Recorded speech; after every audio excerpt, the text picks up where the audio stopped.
함께 보실 말씀은 마가복음 7장 31절에서 37절입니다. 예수께서 다시 두로 지방에서 나와 시돈을 지나고 데가볼리 지방을 통과하여 갈릴리 호수에 이르심에 사람들이 귀먹고 말 더듬는 자를 데리고 예수께 나와 안수하여 주시기를 간구하거늘 예수께서 그 사람을 따로 데리고 무리를 떠나사 손가락을 그의 양 귀에 놓고 침을 뱉어 그의 혀에 손을 대시며 하늘을 우러러 탄식하시며 그에게 이르시되 에바다 하시니 이는 열리라는 뜻이라. 그의 귀가 열리고 혀가 맺힌 것이 곧 풀려 말이 분명하여졌더라. 예수께서 그들에게 경고하사 아무에게도 이르지 말라 하시되 경고하실수록 그들이 더욱 널리 전파하니 사람들이 심히 놀라 이르되 그가 모든 것을 잘하였도다. 못 듣는 사람도 듣게 하고 말 못하는 사람도 말하게 한다 하니라. 아멘. 오늘 말씀의 제목은 에바다의 예수님입니다.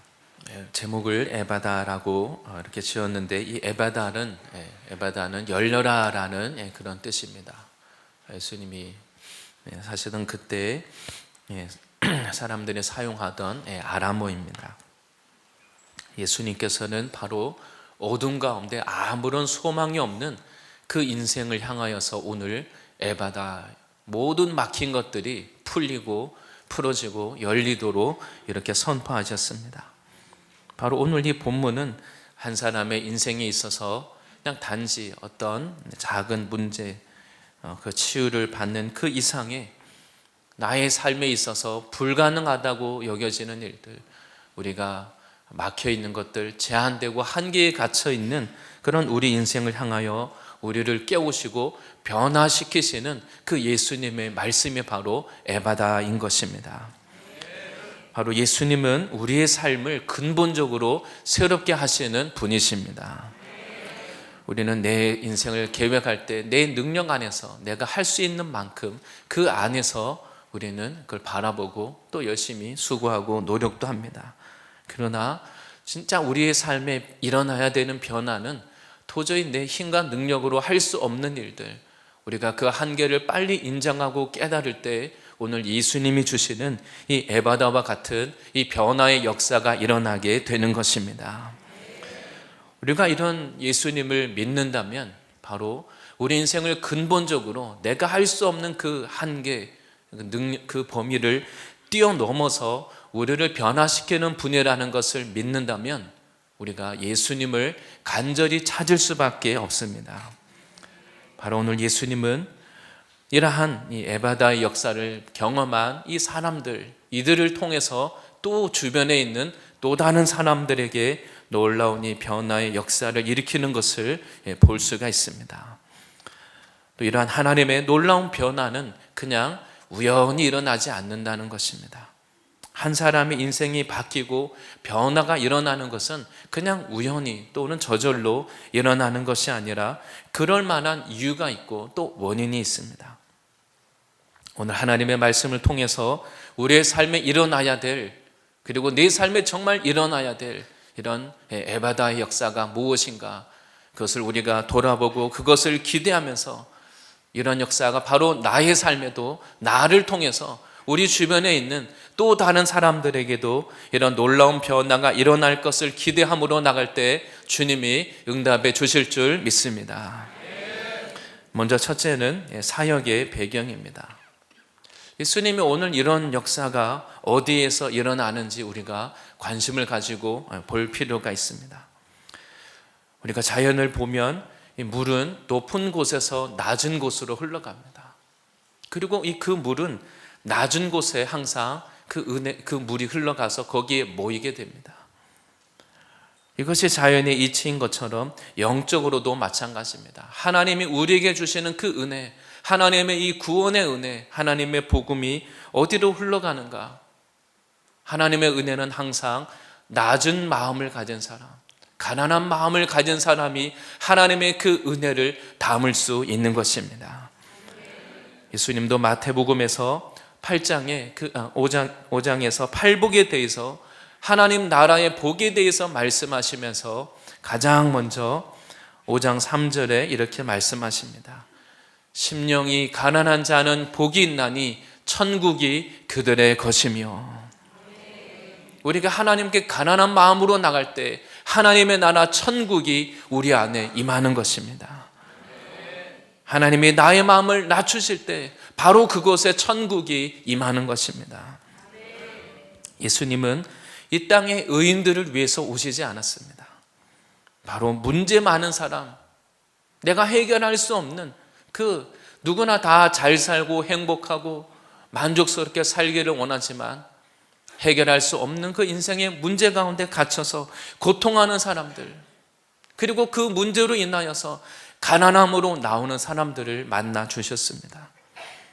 예수님이 오셨을 그때에도 의로운 모습으로 아무 문제 없는 것처럼 고상하고 또 높은 곳에 마음을 두는 사람들은 예수님이 주시는 은혜를 담을 수도 없고 만나지 못했습니다.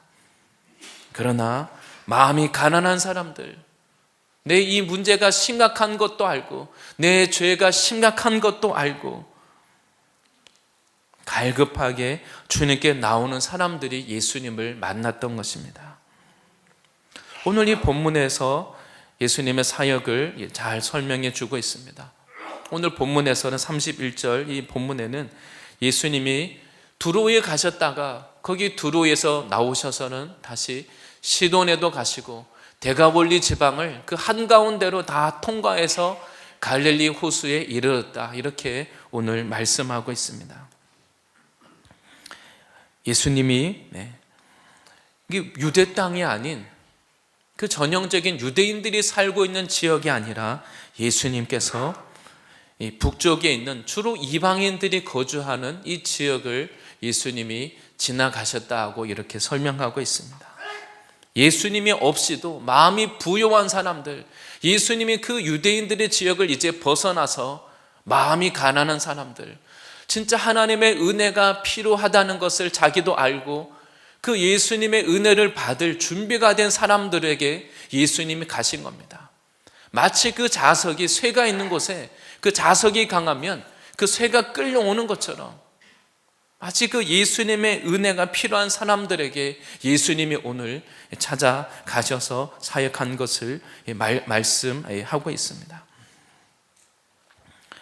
이 두로에서 나와서 시돈을 지나 데가볼리를 통과해서 이 갈릴리 호수에 이르렀다, 이렇게 말하고 있는데, 두로와 시돈은 이스라엘 땅에서 그 북서쪽의 해변가에 있는 도시들입니다. 근데 예수님이 두로에서 나와서 시돈을 지나서 그리고 데가볼리 지방을 통과했다고 이렇게 말합니다. 데가볼리는 동쪽에 있는 이 갈릴리 호수보다 동쪽에 있는 여러 지역입니다. 예수님이 그냥 이 갈릴리 쪽으로 내려오시려고 하면 두로와 시돈에서 그냥 직진으로 내려오시면 됩니다. 그런데 예수님이 저 동편에 있는 데가볼리 땅으로 가서 멀리 돌아서 예수님이 돌아서 갈릴리 쪽으로 이렇게 내려오셨다는 겁니다. 예수님이 그냥 오실 수도 있는데 동편 데가볼리를 통과해서 멀리 일부러 멀리 돌아오셨다는 겁니다. 이 데가볼리라는 이 지역은 10개의 도시가 주로 연합해서 동맹을 맺은 그 지역을 말합니다. 이 데가볼리의 이름 자체가 10개의 도시라는 뜻입니다. 이 데가볼리에는 우리에게 익숙한 그 예수님이 방문했던 지역들이 있습니다. 가다라, 그리고 거라사, 다메섹, 이런 도시들이 있습니다. 주로 이곳은 그리스인들이 거주하기 때문에 그야말로 그 그리스 문화, 헬라 문화가 번성한 곳입니다. 유대인들이 가기를 다 꺼리는 곳입니다.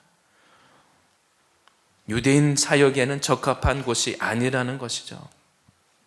오늘 예수님이 유대인들을 위해서 사역을 하셨음에도 예수님이 이러한 지역들, 바로 유대인들이 예수님 말씀을 귀하게 여기지도 않고 그들이 가지고 있는 장로들의 그 유전 전통을 앞세워서 예수님의 사역을 판단하고 공격하고, 예루살렘에서부터 와서 종교 지도자들이 와서 예수님을 감시하고 공격하고 비난하고, 이러한 분위기 속에 예수님은 오히려 영적으로 가난하고 준비되어 있는 그 이방 땅에 가셔서 그들에게 하나님의 은혜를 전해 주신 것입니다.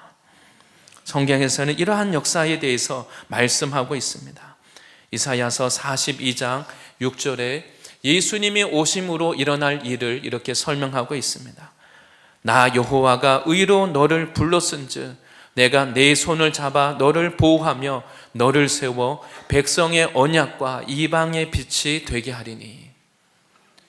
예수님께서는 유대인들과만, 그 하나님의 백성이라고 여기고 있는 유대인들과만 언약을 맺고 그들을 위해서만 오시는 분이 아니라 하나님이 그 메시아의 손을 이끌어서 이 메시아를 세워서 오히려 이방 백성에게도 빛이 되게 하시고 이방인들에게도 하나님의 그 언약이 흘러가게 되는 놀라운 역사가 일어날 것을 이미 이사야서에 예언하고 있는 것입니다. 바로 지금까지는 하나님을 알지 못하고 어둠 가운데 있었던 사람들, 하나님을 모르기 때문에 어둠 가운데서 죄 가운데 신음했던 영혼들, 그들이 하나님을 알고 그 인생이 변화되는 것이 바로 하나님의 뜻인 것입니다. 어둠 가운데 살아온 사람은 빛이 없기 때문에 어둠을 깨닫지 못합니다. 빛이 임할 때, 빛이신 예수님이 찾아가실 때 비로소 그 어둠을 깨닫고 빛이 얼마나 놀라운 능력이 있는지를 깨달을 수 있는 것입니다. 죄 가운데 또 상처와 어둠 속에 거하던 그 영혼, 예수님이 찾아가실 때 그 인생이 변화될 수 있는 것입니다. 이러한 믿음을 가지고 우리가 알고 있는 이 예수 그리스도가 어둠 가운데 거하는 그 영혼의 인생을 밝히고 그 죄와 상처로부터, 그 멸망으로부터 건져낼 수 있다는 이것을 분명하게 믿고 바라보시기를 바랍니다. 두 번째는 치유의 과정입니다. 예수님께서 오늘 이러한 어둠 가운데 거하는 그 지역 가운데 그 영혼에게 어떻게 그 인생을 빛으로 인도하시는가, 그 과정을 오늘 우리에게 말씀하고 있습니다. 이러한 놀라운 하나님의 역사가 일어나기 위해서 먼저는 그 믿음의 중보자들이 있었습니다. 오늘 말씀에 예수님께 나온 그 믿음의 사람들이 있었습니다.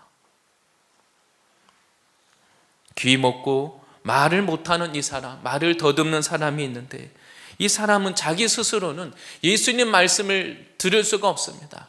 지금 사람들에게 무슨 일이 일어나고 있는지 정확하게 이해할 수 없는 그런 인생이었습니다.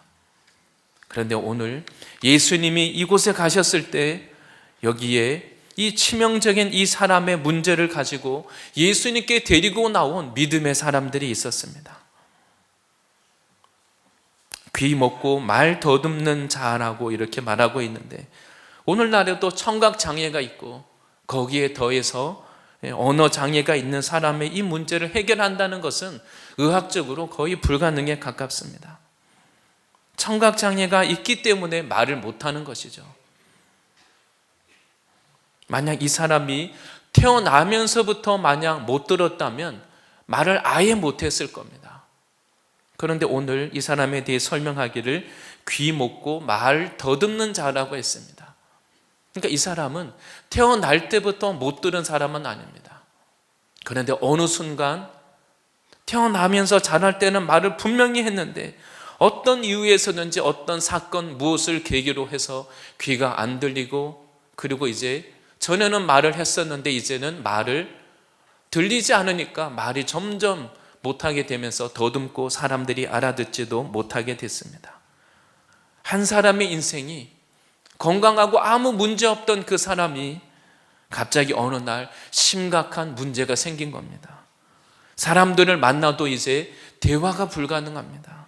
살아는 있는데 사람들과 대화가 되지 않는 것, 소통이 되지 않는 것, 참 생각해 보면 너무나 고통스럽고 끔찍한 일입니다. 우리가 만약 전기가 잠깐 끊어져도 인터넷이 안 되고 전화가 안 되고 남에게 연락할 수 없다면 얼마나 불편합니까? 그런데 이 사람의 형편은 이것과 정말 비교가 안 됩니다. 들리지도 않고 말할 수도 없습니다. 내 마음을 어떻게 표현해야 될지 이 사람은 아주 난감한 상황입니다. 몸은 멀쩡하게 살아있지만 사람들과 소통이 굉장히 어렵습니다. 불편합니다. 내 사랑하는 가족, 나의 친구, 나의 가장 가까이에 있는 이 사람들과 자유롭게 소통할 수 없고, 그렇다면 제대로 관계를 맺을 수가 없습니다. 모든 것이 다 막혀버리는 것입니다. 몸은 살아있지만 사회적으로 이제 모든 관계가 단절되고 제한이 되고 갇혀 있는 것입니다.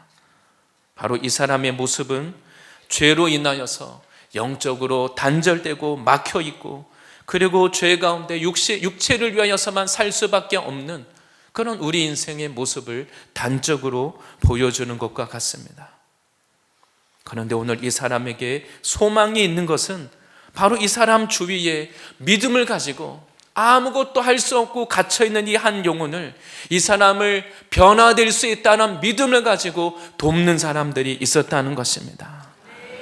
안타깝게 이 사람을 바라보고 있던 이 사람들이 누군가, 이름은 나오지 않지만 예수님이 오셨을 때 이 사람의 인생이 변화될 수 있다는 믿음을 가지고 예수님께 데리고 나왔습니다. 이 사람의 운명과 같은 문제, 이 사람이 변화될 것을 간절히 원하고 그것을 믿어서 예수님께 데리고 나왔습니다. 이들은 예수님께 소문을 듣고 그냥 자기 혼자 예수님께 나오는 것이 아니라, 듣지도 못하고 말하지 못하는 이 사람 너무나 안타깝게 여겨서 이 사람이 예수님께 나가면 고쳐주실 거라고 하는 이 믿음을 가진 사람들입니다.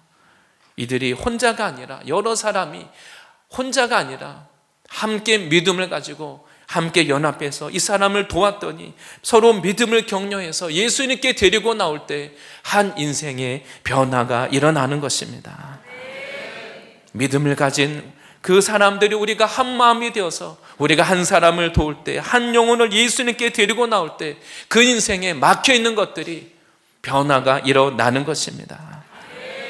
바로 우리가 믿음을 가지고 한 마음이 되어서 하나님 앞에 하나님을 찾고 기도할 때 이런 놀라운 역사가 일어나게 될 줄 믿습니다.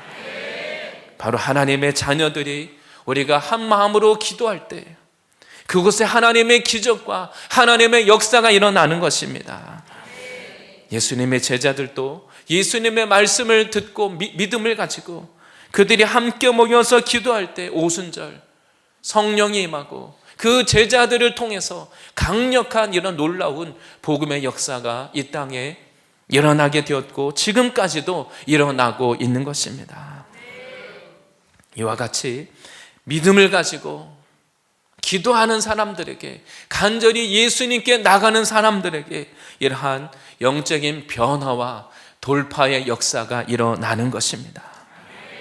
바로 내가 할 수 없다는 한계를 인정하기 때문에, 내 노력의 차원에서 할 수 없다는 한계를 인정하고 내 마음을 낮추어서 하나님을 찾고 기도하고 믿음으로 나가고 두드릴 때 주님이 나를 만나주시고 우리를 먼저 변화시켜 주셔서 우리를 통하여 또 다른 인생을 변화시켜 주시는 것입니다. 우리가 하나님 앞에 한 마음으로 기도하며 나갈 때 믿음의 사람들을 통하여 이러한 변화를 일으켜 주실 것입니다. 그리고 또한 이런 놀라운 역사가 일어나게 된 것은 오늘 예수님께서 이 사람들이 나왔을 때 먼저는 이 방해 요소들을 제거하셨습니다. 말씀에서는 예수님이 이 사람을 데리고 다른 데에 가셨다라고 말합니다. 그 사람을 따로 데리고 무리를 떠나사 이렇게 설명하고 있습니다. 예수님은 이 많은 무리들 앞에서 기적과 능력을 행하면 좋을 것 같지만 예수님은 이 사람들을 떠나셨습니다. 아픈 사람을 데리고 장소를 옮기신 것이죠. 믿음이 없는 사람들, 불신앙의 사람들이 몰려오면 오히려 하나님이 하시는 일에 방해가 되는 것입니다. 호기심으로 나오는 사람들도 있겠고 또 이들 중에는 오히려 예수님이 하시는 이 표적을 보고도 믿지 않고 의심하고 대적하는 자들도 있기 때문입니다.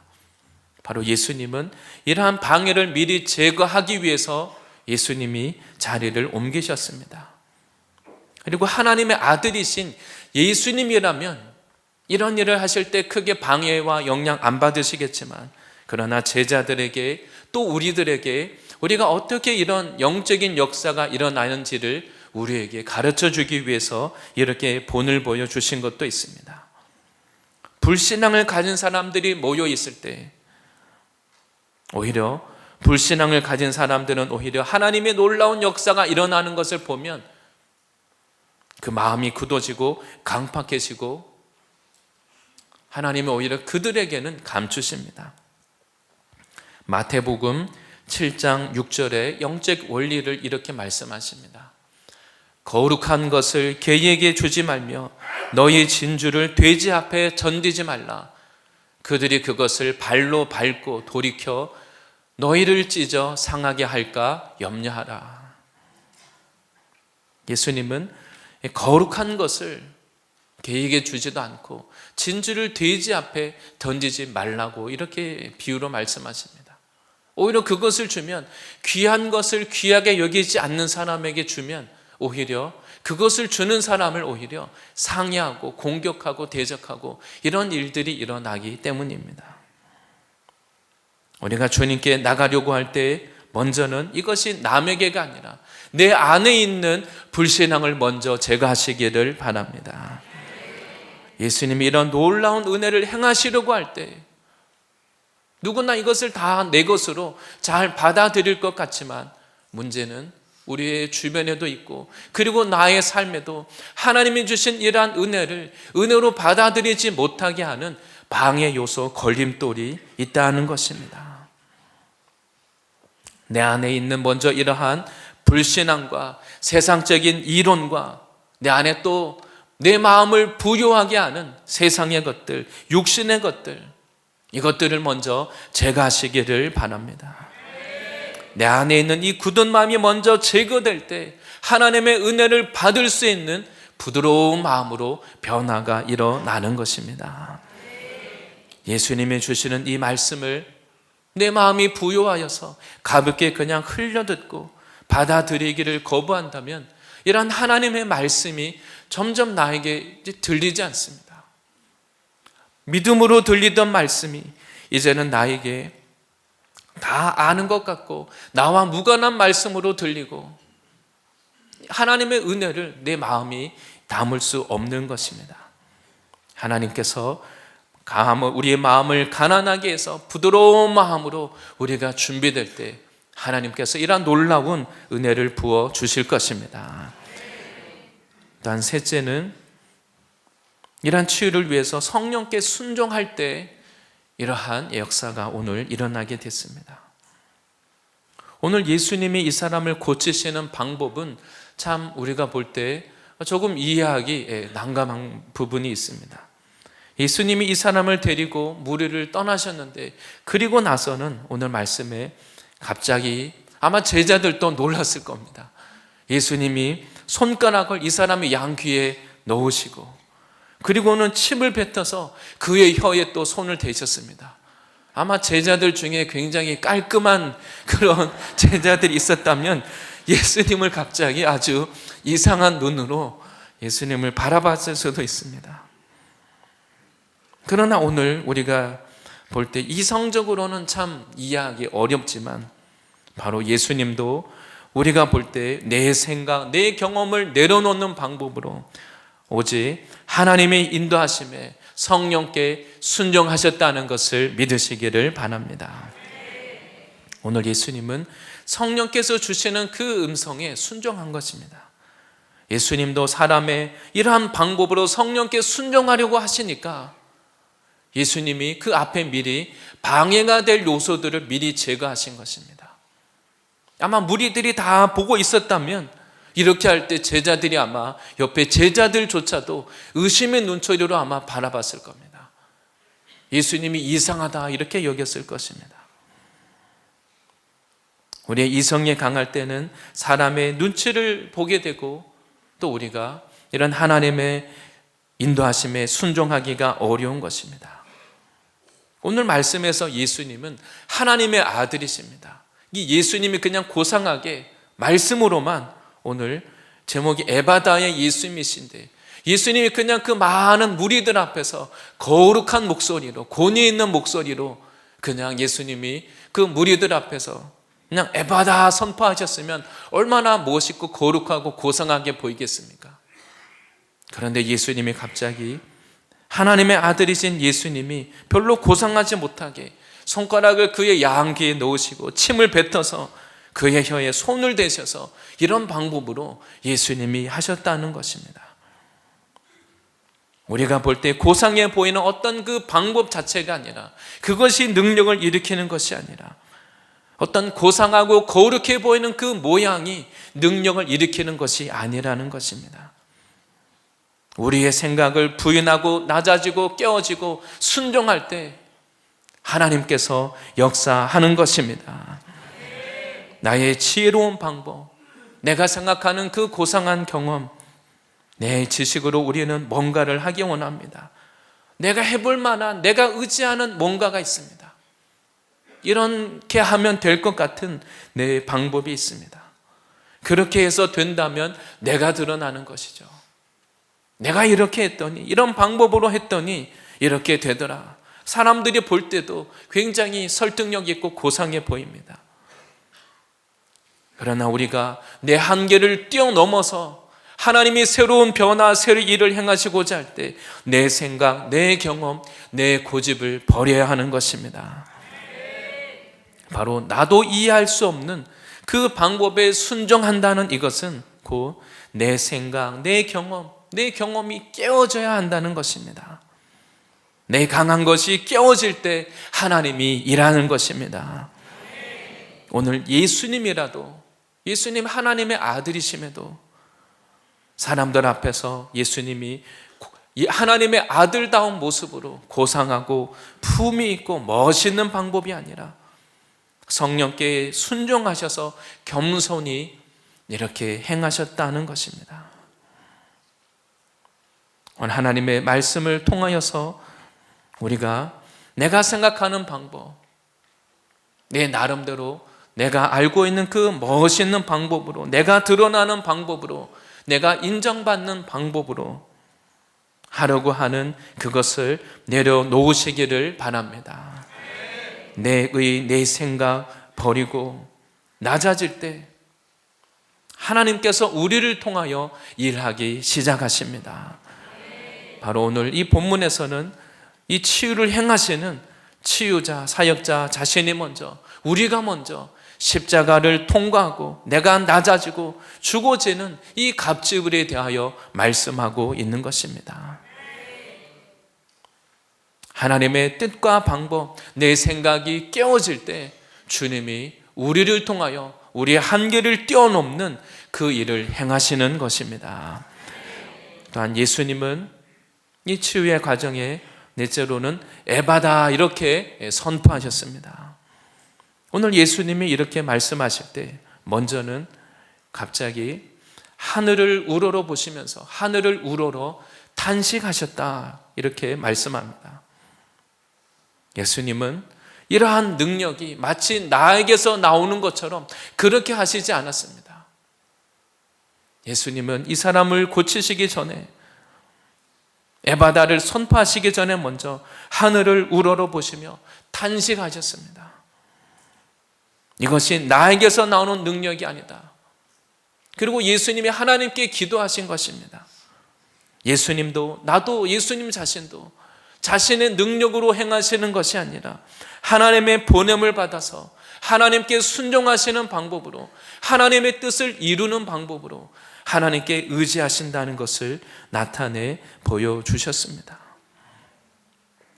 바로 우리가 하나님의 일을 한다고 하면서도 마치 내가 하는 것처럼, 내 능력과 지혜로 하는 것처럼 그렇게 할 수 있습니다. 내가 당신이 이렇게 열심히 도와주는 겁니다. 내가 하는 것입니다. 그렇게 할 수도 있습니다.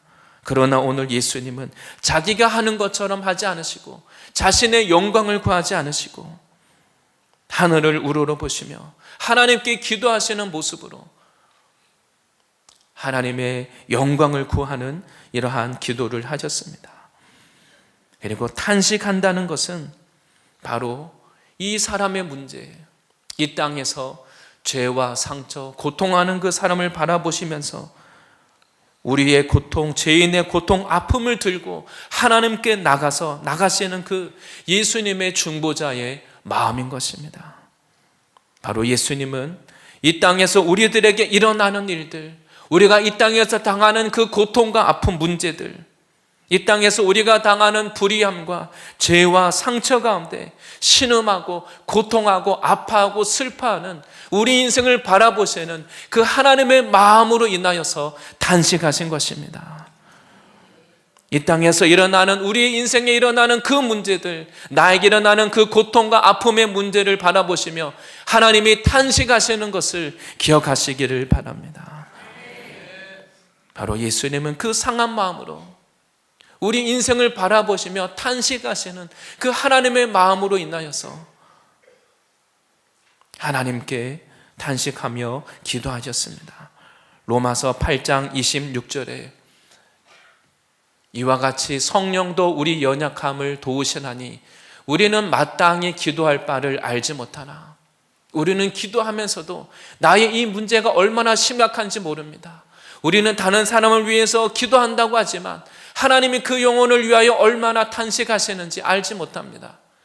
그러나 오직 성령이 말할 수 없는 탄식으로 우리를 위하여 친히 간구하시느니라.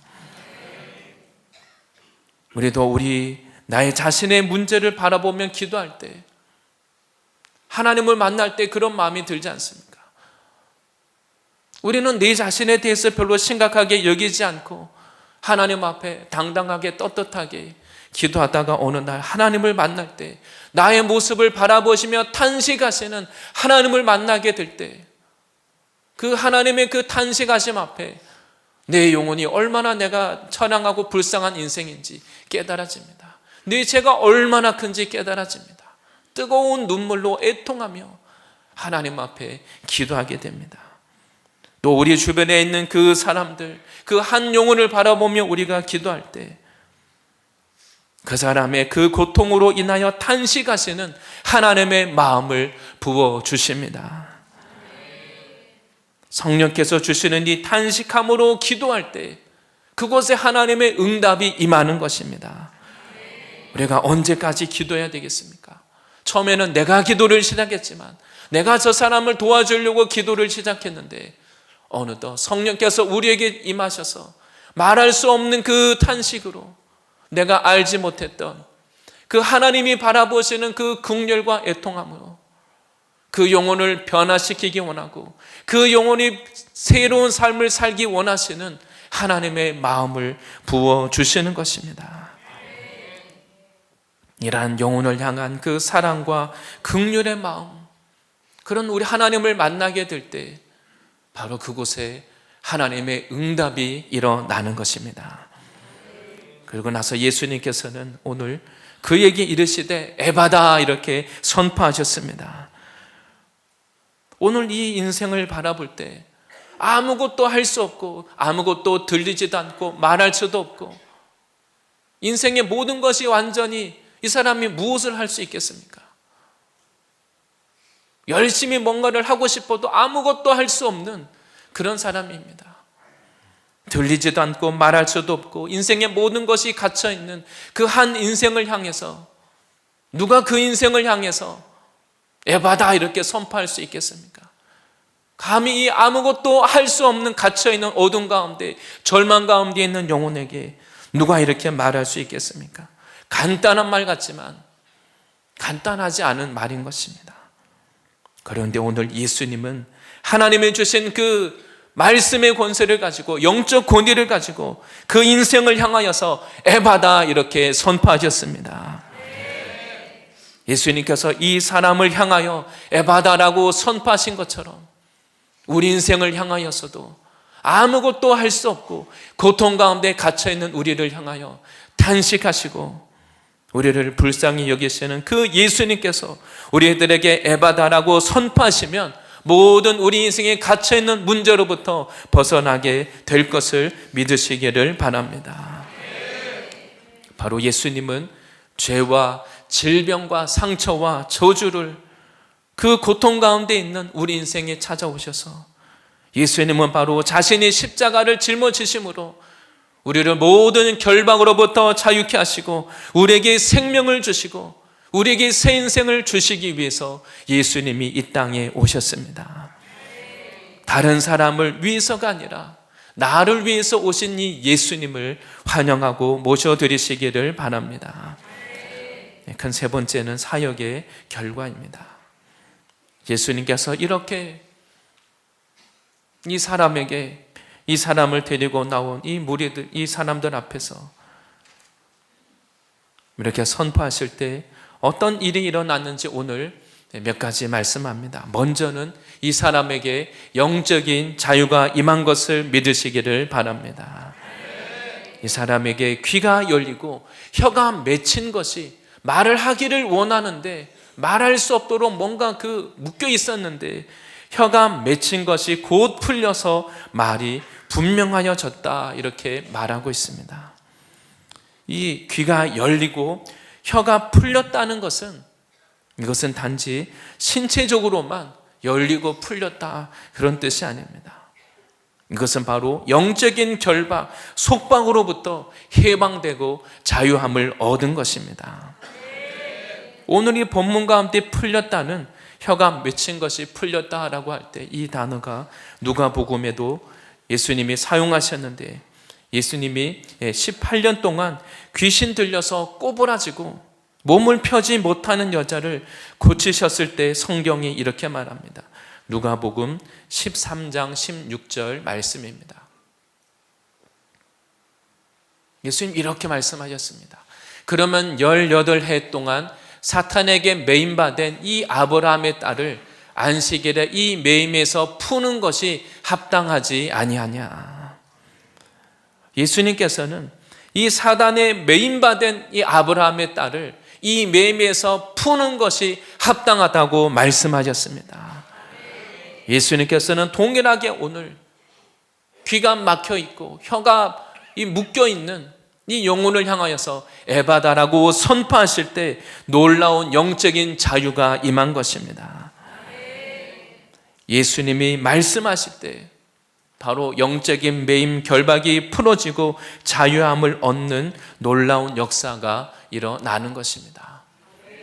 바로 예수님이 가지신 예수 그리스도의 그 자신의 권위를 가지고 에바다라고 선포하신 것입니다. 그리고 또한 이것은 그냥 단순한 치유가 아니라 또한 둘째는 말씀에 하나님이 약속하신 그 언약의 말씀, 예언의 말씀이 성취되는 이러한 사건입니다. 오늘 이 일이 일어나는 것은 여기 안에는 놀라운 하나님의 메시지가 담겨 있습니다. 이사야 선지자는 이사야 35장에 메시아가 오실 때 우리들에게 일어날 이 놀라운 구원과 회복의 역사를 예언하고 있습니다. 이사야서 35장 5절과 6절, 10절 말씀입니다. 우리를 위하여 오시는 이 구원자 메시아가 오실 때 어떤 일이 일어나는가, 그것을 이렇게 말합니다. 그때에 맹인의 눈이 밝을 것이며 못 듣는 사람의 귀가 열릴 것이며, 6절에는 그때에 저는 자는 사슴같이 뛸 것이며 말 못하는 자의 혀는 노래하리니 이는 광야에서 물이 솟겠고 사막에서 시내가 흐를 것임이라. 이러한 역사가 그냥 단순한 치유의 사건이 아니라 메시아 대신 예수 그리스도가 올 때 맹인의 눈이 밝아지며 못 듣는 사람의 귀가 열려지고 저는 자가 뛰게 될 것이며 그 말하지 못하는 혀가 풀려져서 노래하게 되는데, 이것이 마치 광야에서 물이 솟는 것과 같고 사막의 시내가 흐르는 이러한 역사가 일어난다는 것입니다. 그리고 또한 10절 말씀에서는 여호와의 속량함을 받은 자들이 돌아오되, 구원을 받은 자들, 그 죄값을 치르고 그 죄의 결박으로부터 풀려나는 자들이 하나님께로 돌아오는 역사를 이렇게 말합니다. 노래하며 시온에 이르러 그들의 머리 위에 영영한 희락을 띠고 기쁨과 즐거움을 얻으리니 슬픔과 탄식이 사라지리로다. 바로 이 말씀은 1차적으로는 그 포로로 바벨론 땅에 잡혀갔던 하나님의 백성들이 자유를 얻고 다시 예루살렘으로 돌아오면서 그 모습을 미리 예언적으로 이렇게 표현한 것입니다. 예수님의 권세와 능력이 나타나는 그곳에 자유가 임하고 치유가 임하고 포로된 자들이 기쁨을 얻고 즐거움을 회복하고 놀라운 그 회복의 역사가 일어나게 되는데, 바로 예수님은 그것을 보여주는 이러한 사건을 오늘 나타내신 것입니다. 그런데 오늘 이러한 예수님이 이 놀라운 일을 지금 누구에게 행하고 있습니까? 이방인들에게 분명하게 이러한 표적을 오늘 보여주고 있습니다. 이것을 보고 제일 먼저 예수님의 이런 구원자 메시아라는 이것을 제일 먼저 깨닫고 이것을 보여지고 나타낼 자들이 유대인이어야 될 것 같은데, 오늘 예수님은 바로 이방인들에게 이러한 표적을 보여주고 있습니다. 종교 지도자들이 성경을 연구한다고 하고 율법을 가장 잘 안다고 하고 그들이 말씀을 가장 귀하게 여기는 것 같지만, 그들은 오히려 예수님을 오히려 배척하고 공격했습니다. 그들이 오히려 영적인 눈이 어두워서 하나님이 보내신 메시아 예수님을 보고도 깨닫지 못하고 믿지 않았습니다. 그럴 때 오늘 예수님은 바로 그 유대인들이 아닌 그 이방인들에게 이러한 하나님의 놀라운 표적을 보여주고 있는 것입니다. 그리고 또한 세 번째는 오늘 이 일을 통하여서 놀라운 역사가 일어나는데, 바로 그것은 한마디로 복음의 확장이라고 할 수 있습니다. 오늘 이 사건은 앞에서 본 것처럼 단순한 치유가 아니라 예수님이 누구신지를 너무나 잘 보여주는 그러한 표적입니다. 예수님이 바로 구약의 그 이사야 선지자가 예언한 구원자 메시아다, 이것을 밝히 드러내셨습니다. 오늘 이 사건이 일어났을 때 예수님은 이 사람에게 말씀하시기를 그들에게 경고하사 아무에게도 알리지 말라, 예수님이 오히려 이렇게 말씀하셨습니다. 그리고 예수님이 많은 무리들 앞에서 이렇게 행하신 것도 아닙니다. 그런데 오늘 이 일이 보고 들은 이 사람들이 어떻게 하냐면, 예수님이 이렇게 경고하셨는데 성경 말씀은 예수님이 그렇게 하면 할수록 예수님의 사람들에게 알리지 말라고 말하셨는데, 실제로는 그들이 더욱 더 널리, 그러면 그럴수록 더 널리 전파되는 이런 역사가 일어났다는 것입니다. 마치 이 얘기는 예수님은 하지 말라고 했는데 예수님의 사람들에게 이 소식을 널리 알려라, 예수님의 사람들에게 전도 열심히 해라, 이렇게 말하지 않았습니다. 알리지 마라. 그랬더니 어떻게 됩니까? 전도를 하라고 말씀하는 것이 아니라 전도하지 마라, 그렇게 예수님 말씀하셨더니 반대로 더 널리, 그러면 그럴수록 더 널리 전파가 되었다는 것입니다. 바꿔 말하면 오늘 이 말씀은 예수님이 하지 말라고 했다는 것을 강조하는 것이 아니라 실제로는 이런 예수님을 만난 사람들이 예수님을 전파하는데 막을 수가 없었다는 것입니다. 바꾸어 말하면 정말 예수님으로 인하여서 변화를 경험한 사람들, 정말 예수 그리스도를 만난 사람들, 아무도 그를 막을 수가 없다는 것입니다. 예수님이 하신 일들이 점점 더 널리 전파되어서 사역이 계속해서 확장되어 나가기 시작했습니다. 바로 이것이 하나님의 역사의 특징인 것입니다. 오늘 이 본문을 우리가 볼 때 예수님의 사역이 억지로 확장된 것이 아닙니다. 단순히 예수님의 제자들이 잘해서, 예수님의 제자들이 널리 예수님을 퍼뜨려서 사역이 확장된 것도 아니라는 것입니다. 오늘 본문에 이름도 나오지 않지만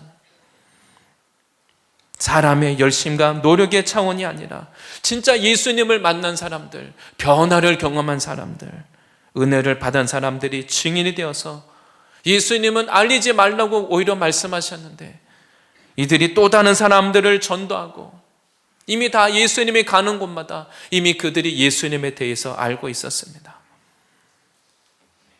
바로 예수님을 만난 사람들, 예수님으로 인하여 인생이 변화된 사람들이 그들이 증인이 되어서 예수님을 증거하고 복음의 역사가 확장이 되었다는 것입니다. 바로 예수님의 이러한 사역이 어떻게 확장되어 나가는지를 말씀을 통해 알 수 있습니다. 그 당시에 고상한 종교 지도자들을 통해서나 율법에 정통한 사람들이나 서기관들이나 하나님을 잘 섬긴다고 알고 있는 그 경건한 유대인들을 통해서 그들이 제일 먼저 예수를 믿고 그들이 예수를 퍼뜨린 것이 아니라는 겁니다. 무명의 사람들, 오히려 그 복음이 소외된 것 같은 사람들, 하지만 그 예수님을 만나고 인생이 변화된 이 에바다의 역사를 경험한 사람들이 이 예수 그리스도를 퍼뜨리는 일에 그들이 증인이 된 것입니다. 내가 먼저 영적인 막힘을 돌파하고 결박이 풀어지는 만큼 이 에바다의 사역이, 에바다의 역사가 나를 통하여 일어나는 것입니다. 이러한 예수 그리스도의 이러한 놀라운 사역이 하나님의 역사가 일어나기 위하여서 먼저는 우리가 먼저 이런 역사를 경험해야 하는 것입니다. 오늘 하나님의 말씀을 통하여서 우리가 먼저 주님께 나갈 때에 먼저 우리의 삶에 있어서 막혀있는 것이 무엇인가? 나의 인생에 있어서 닫혀있는 것들, 막혀있는 것들, 그 문제를 가지고 함께 예수님께 나갔던 것처럼 우리 안에 진정한 변화를 원함으로 하나님 앞에 믿음을 가지고 하나님께 기도하며 나갈 때 먼저 우리 자신이 성령께서 주시는 그 탄식의 기도를 경험하고 하나님의 응답을 받고 이러한 에바다의 역사가 일어나게 될 줄 믿습니다. 그리고 내가 먼저 이러한 변화를 경험하게 될 때 바로 나를 통하여서 다른 사람이 아니라 바로 나를 통하여 이러한 하나님의 놀라운 막혀있는 것들이 풀어지고 한계가 돌파되어지는 이러한 역사가 일어나게 될 것입니다. 하나님의 우리나라에 우리 각자 개인도 마찬가지고 이 나라에 복음을 주시고 영적 부흥이 일어날 때는 언제였습니까?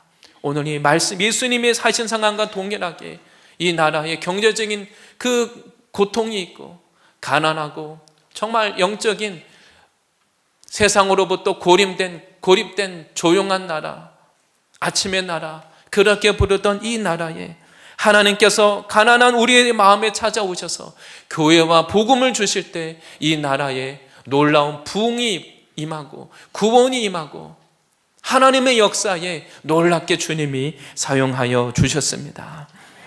하나님께서 이 시대가 어둡지만 세상을 바라볼 것이 아니라 지금도 마음이 가난한 사람들, 하나님 앞에 영적인 갈급함으로 주님을 찾는 자들에게는 이 시대에도 어디에선가는 놀라운 이 구원의 역사, 변화의 역사, 부흥과 회복의 역사가 일어나고 있는 것입니다.